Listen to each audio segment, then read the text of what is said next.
धार्मिक पौराणिक कथा के अनुसार चित्रभानु नामक एक शिकारी था। जानवरों की हत्या करके वह अपने परिवार को पालता था। वह एक साहूकार का कर्जदार था, लेकिन उसका ऋण समय पर न चुका सका। क्रोधित साहूकार ने शिकारी को शिव मठ में बंदी बना लिया। संयोग से उस दिन शिवरात्रि थी। शिकारी ध्यान मगन होकर शिव संबंधी धार्मिक बातें सुनता रहा। चतुर्दशी को उसने शिवरात्रि व्रत की कथा भी सुनी। शाम होते ही साहूकार ने उसे अपने पास बुलाया और ऋण चुकाने के विषय में बात की। शिकारी अगले दिन सारा ऋण लौटा देने का वचन देकर बंधन से छूट गया। अपनी दिनचर्या की भांति वह जंगल में शिकार के लिए निकला, लेकिन दिन भर बंदी गृह में रहने के कारण भूख प्यास से व्याकुल था। शिकार खोजता हुआ वह बहुत दूर निकल गया। जब अंधकार हो गया तो उसने विचार किया कि रात जंगल में ही बितानी पड़ेगी। वह वन एक तालाब के किनारे एक बेल के पेड़ पर चढ़कर रात बिताने का इंतजार करने लगा।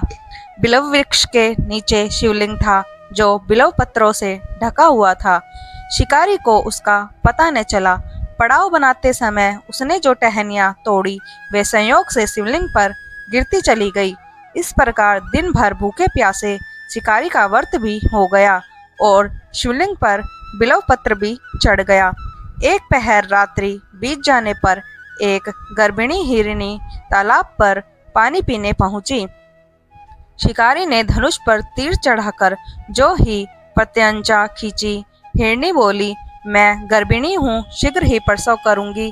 तुम एक साथ दो जीवों की हत्या करोगे, जो ठीक नहीं है। मैं बच्चे को जन्म देकर शीघ्र ही तुम्हारे समक्ष प्रस्तुत हो जाऊंगी, तब मार लेना। शिकारी ने प्रत्यंचा ढीली कर दी और हिरनी जंगली झाड़ियों में लुप्त हो गई। प्रत्यंचा चढ़ाने तथा ढीली करने के वक्त कुछ बिलव पत्र अनायास की टूटकर शिवलिंग पर गिर गए। इस प्रकार उससे अनजाने में ही प्रथम प्रहर का पूजन भी संपन्न हो गया। कुछ ही देर बाद एक और हिरनी उधर से निकली। शिकारी की प्रसन्नता का ठिकाना न रहा। समीप आने पर उसने धनुष पर बाण चढ़ाया। तब उसे देख हिरनी ने विनम्रता पूर्वक निवेदन किया, हे शिकारी, मैं थोड़ी देर पहले ऋतु से निवृत्त हुई हूँ, कामातुर वीर हिरनी हूँ, अपने प्रिय की खोज में भटक रही हूँ। मैं अपने पति से मिलकर शीघ्र ही तुम्हारे पास आ जाऊंगी। शिकारी ने उसे भी जाने दिया। 2 बार शिकार को खोकर उसका माथा ठनका। वह चिंता में पड़ गया। रात्रि का आखिरी पहर बीत रहा था। इस बार भी धनुष में लग रहा कुछ बेलपत्र शिवलिंग पर जा गिरा तथा दूसरे पहर की पूजन भी संपन्न हो गई। तभी एक अन्य हिरनी अपने बच्चों के साथ उधर से निकली। शिकारी के लिए यह सर्वोत्तम अवसर था। उसने धनुष पर तीर चढ़ाने में देर नहीं लगाई। वह तीर छोड़ने ही वाला था कि हिरनी बोली, हे शिकारी, मैं इन बच्चों को इनके पिता के हवाले करके लौट आऊंगी। इस समय मुझे मत मारो। शिकारी हंसा और बोला, सामने आए शिकार को छोड़ दूं? मैं ऐसा मूर्ख नहीं। इससे पहले मैं 2 बार अपना शिकार खो चुका हूँ। मेरे बच्चे भूखे प्यास से व्यग्र हो रहे होंगे। उत्तर में हिरनी ने फिर से कहा, जैसे तुम्हें अपने बच्चों की ममता सता रही है, ठीक वैसे ही मुझे भी। हे शिकारी, मेरा विश्वास करो, मैं इन्हें इनके पिता के पास छोड़कर तुरंत लौटने की प्रतिज्ञा करती हूँ। हिरनी का दुख भरा स्वर सुनकर शिकारी को उस पर दया आ गई। उसने उस मृगी को भी जाने दिया। शिकार के अभाव में तथा भूख प्यास से व्याकुल शिकारी अनजाने में ही बेल वृक्ष पर बैठा। बेल पत्र तोड़ तोड़ कर नीचे फेंकता जा रहा था। पौ फटने को हुई तो एक हष्ट-पुष्ट मृग उसके रास्ते पर आया।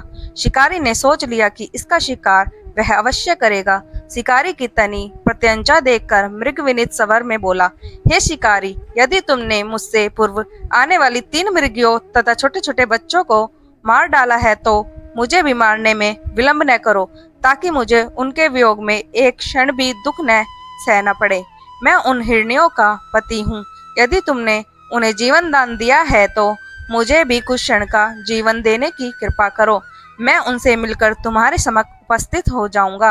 मृग की बात सुनते ही शिकारी के सामने पूरी रात का घटना चक्र घूम गया। उसने सारी कथा मृग को सुना दी। तब मृग ने कहा, मेरी तीनों पत्नियां जिस प्रकार प्रतिज्ञाबद्ध होकर गई हैं, मेरी मृत्यु से अपने धर्म का पालन नहीं कर पाएंगी। अतः जैसे तुमने उन्हें विश्वापात्र मानकर छोड़ा है, वैसे ही मुझे भी जाने दो। मैं उन सबके साथ तुम्हारे सामने शीघ्र ही उपस्थित होता हूँ। शिकारी ने उसे भी जाने दिया। इस प्रकार प्रातः हवाई उपवास, रात्रि जागरण तथा शिवलिंग पर बेलपत्र चढ़ने से अनजाने में ही पर शिवरात्रि की पूजा पूर्ण हो गई। पर अनजाने में ही की हुई पूजा का परिणाम उसे तत्काल मिला। शिकारी का हिंसक हृदय निर्मल हो गया, उसमें भगवत शक्ति का वास हो गया। थोड़ी ही देर बाद वह मृग सपरिवार शिकारी के समक्ष उपस्थित हो गया ताकि वह उनका शिकार कर सके। किंतु जंगली पशुओं की ऐसी सत्यता, सात्विकता एवं सामूहिक प्रेम भावना देखकर शिकारी को बड़ी गलानी हुई। उसने मृग परिवार को जीवन दान दे दिया। अनजाने में शिवरात्रि के व्रत का पालन करने पर शिकारी को मोक्ष और शिवलोक की प्राप्ति हुई। दोस्तों, मैं आशा करती हूँ कि आपको यह स्टोरी पसंद आई होगी। अगर आपको यह स्टोरी पसंद आई है तो स्टोरी को लाइक, शेयर एंड कमेंट जरूर करें और हमारे चैनल को सब्सक्राइब कर लें। धन्यवाद।